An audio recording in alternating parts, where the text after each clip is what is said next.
When you think video games that are all ages, wholesome, fun, and all-encompassing, you can always count on the big N, Nintendo. With games that come hand in hand with its plethora of mascots and original IPs, Mario, Donkey Kong, Link, Zelda, Star Fox, and so on, Nintendo is a company that has stayed in the video game ring the longest and still stays consistent with its game making and game selling ideals, as well as shaping the gaming landscape in big, historical ways. Let us go back to the past to find out how the Kyoto-based company forged its beginnings. Fusajiro Yamauchi initially founded Nintendo as a playing card company back in 1889, making different kinds of toys throughout the years. Eventually, Nintendo has since carved a name for itself by supplying us with some of the most iconic game consoles.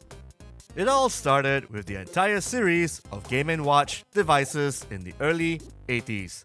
These handheld devices could only allow players to play one title, but all of them were charming and addictive enough to keep Nintendo to experiment and research more ways for players to play, but without breaking their wallets. At the same time, they do keep manufacturing costs for their devices to a minimum, but not sacrificing quality. Rather, they work around limitations while making their games fun. The de facto Nintendo console that embodies this is the well-known Nintendo Entertainment System, or known as the Famicom in Japan. The NES played 8-bit games and was designed as a home console. From 1983 to 1995, the Nintendo Entertainment System sold over 60 million units and even helped with the recovery of the video games crash in 1983 in North America. Games back then would arrive on a cartridge and weighed in at a maximum of 1 megabyte. The NES would come with a controller, and this became the template for consoles for a very long time. It combined a few face buttons with the innovative D-pad, which is different from other consoles which used joysticks as the standard at that time. After this release, almost every console adopted the D-pad as well. Entertainment-wise, the NES introduced iconic franchises like the Super Mario Bros. Series and the Legend of Zelda series. During this time, Nintendo had competition from the Sega Master System, but the NES easily outsold Sega. We would only see this competition between Sega and Nintendo intensify in the next console generation. Following the NES, we get another innovation, the Game Boy. It is designed by the same team who made the Game & Watch series. However, the Game Boy had a cartridge slot, so you were not just stuck with one game on the system. The Game Boy featured a traditional D-pad, start and select buttons, and two face buttons. The Game Boy and Game Boy Color both made an estimate 120 million in sales. At launch, the console came with a copy of Tetris, which is said to have boosted their sales. The Super Nintendo Entertainment System is the next home console that took the world by storm in the 90s, building upon the success of the NES. The SNES introduced better and advanced graphics as well as sound capabilities, and more sophisticated gameplay mechanics. Mode 7 graphics and Super FX chip tech improved visual effects and added 3D-like gameplay experiences. The SNES also popularized shoulder buttons on controllers, which featured the L and R buttons. Almost every major console since then would offer triggers or shoulder buttons as a result. To this day, it is still disputed as to whether Sega's console outsold the SNES worldwide. Some of the games in the SNES library boast the most critically acclaimed titles of all time, like Super Mario World, The Legend of Zelda: A Link to the Past, Final Fantasy VI, and Chrono Trigger. In 1996, Nintendo once again released a successful console, the Nintendo 64. The release of the N64 was a leap forward in gaming technology due to its 64-bit architecture. It is also the last home console to require cartridges. The N64 pioneered features like the analog control with its innovative control design and 4 controller ports, enabling multiplayer gaming experiences. The production costs were very expensive and it had a small amount of space. Nintendo chose to stick with cartridges instead of CDs, unlike rival consoles at the time. The upside of this decision is that loading times were virtually non-existent, and developers could treat the cartridge like RAM. Despite facing competition from Sony's PlayStation, the N64 held a dedicated fan base and left an unforgettable mark in gaming history. A large part of this success is definitely due to certain titles like Super Mario 64 and The Legend of Zelda: Ocarina of Time. Throughout their lifetime, these consoles have had an instrumental role in molding the gaming landscape. But for every rise, there must be a fall. Join us in the next part as we see how Nintendo was knocked down, but went back up again like a 90s fad. In the later years, Nintendo evolved and started to expand its lineup of gaming devices. From home consoles to portable devices, let's go through Nintendo's transformative journey and humbling experiences. Nintendo released one of its iconic consoles in 2001, the Nintendo GameCube. This was Nintendo's fourth home video game console. It featured a unique cube-shaped design and was the first Nintendo console to use optical discs as its primary storage medium. The GameCube controller had a very distinctive layout with a large analog C-stick and large A button. Even with games like Super Smash Bros. Melee and The Legend of Zelda: The Wind Waker, the GameCube ended up selling 22 million units in total. In a landscape dominated by PlayStation and Xbox, it wasn't enough.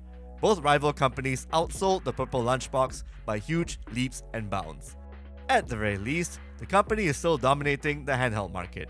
Nintendo took its Game Boy idea and evolved it to the Game Boy Advance. The Game Boy Advance was a massive upgrade to its predecessor, coming out the same year as the GameCube. You can say that it was a portable Super Nintendo. It went through several redesigns due to complaints about the terrible backlight at launch, but settled with the clamshell style. The Game Boy Advance had a D-pad on the left and a pair of face buttons on the right. New titles slated for the portable include Legend of Zelda: The Minish Cap, the best Castlevania game since Symphony of the Night, and a few Pokemon Mothership games, and Rhythm Tengoku, the best darn rhythm game series known to mankind that Nintendo really needs to bring back right now. During this time, Nintendo did not really have any competition and managed to sell over 81 million units. Then came the dual-screen wonder, the Nintendo DS. Released in 2004, the Nintendo DS was a handheld console which introduced dual screens, one of them being a touchscreen. This opened up innovative features like stylus-based controls and dual-screen interactions.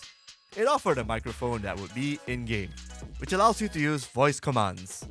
Another upgrade the Nintendo DS offered was the presence of Wi-Fi.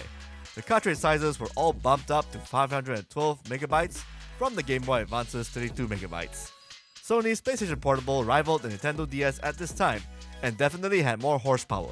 But the DS did well regardless and sold over 154 million units. The DS is not just the most successful console in Nintendo history, but its most successful console in general. The console featured a very rich library of titles like Animal Crossing, Wild World, Pokemon Black and White, and The World Ends With You. And then we had the 3DS, the last portable Nintendo console with better specs, better graphical prowess, and 3D capabilities. Though that last part isn't used as much over time and was seen more as a gimmick, it was still a solid portable game device with a plethora of exclusive titles. Now back to the non-portable side of things. Nintendo shook things up with motion control for the masses. Enter the Nintendo Wii in 2006, the smash hit the company needed. It introduced the Wii Remote, that was a motion sensing controller that allowed players to interact with games through their own physical gestures. The main target audience were families, or non-gamers, and it worked. Family-friendly games like Wii Sports, Wii Fit, and Mario Kart Wii were introduced and made the Nintendo Wii the most popular living room machine for a long while. The Sony PlayStation 3 and Microsoft Xbox 360 were released around the same generation, but the Wii outsold them all easily. Even those two companies copied the motion control idea with the PlayStation Move and Xbox Kinect respectively. Nobody cared. With all the success Nintendo went through, it followed up with the Nintendo Wii U in 2012. This was the first time Nintendo released a console with HD graphics. The Wii U also featured a unique gamepad controller with built-in touchscreen. Although the Wii U was better in horsepower compared to the Wii, it struggled considerably and was marked as a gaming failure. But in 2017, Nintendo got its groove back with its hybrid console, the Nintendo Switch. The Switch can be used as a handheld device, and also a traditional home console if connected to a TV. Its innovative design and versatility, which features detachable Joy-Con controllers, contributed to its widespread popularity. Games like Mario Kart 8 Deluxe, Super Smash Bros. Ultimate, The Legend of Zelda Breath of the Wild, and even Animal Crossing New Horizons have all sold over 20 million units each. The Switch, being portable and its social gaming features, made it a big hit for players of all ages.